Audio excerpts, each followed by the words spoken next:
was broke.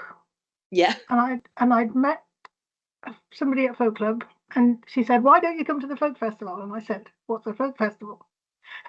Literally. So she dragged me along to Upton. She said, "I'll meet you at Upton." And I went along by myself just for the day because I don't live very far away. And they said, "Oh, come to a session. We're going to the rugby club." So I went into this session, which then went on till 3 o'clock in the morning. And then I drove home. The following year, I was at Upton as a steward, and I bought a tent so I could stay there overnight. And then somebody said, "Why don't you come to Redditch?" So I went to Redditch, and then somebody said, "Why don't you come to Warwick? You'll like it." So I turned up at Warwick, by which time I bought myself this little caravan, which was very heavy and very old. And I parked at the school right opposite where Moor and Coast were. Ooh. So there wasn't much, it wasn't a very big festival.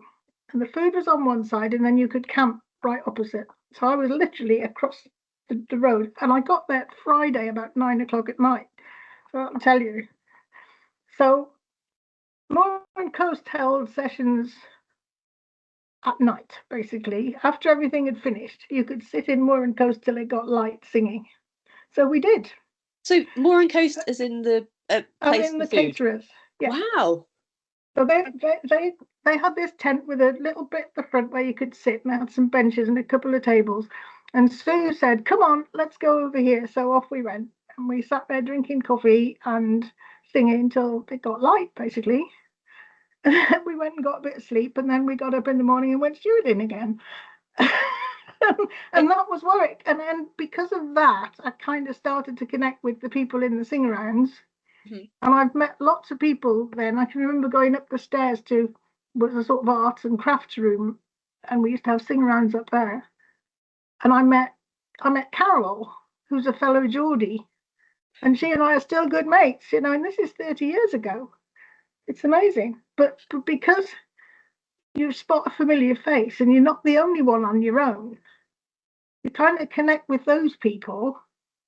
Or if you're stewarding, you're sitting with somebody for 2 hours on a door. And especially if you're outside, what are you going to do? You sit and chat.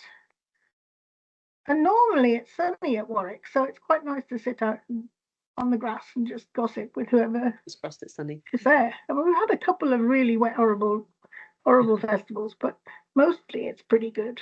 We're really lucky. But so Carol was my deputy in the hub last year. The same Carol that I met in the sing-arounds. Oh wow!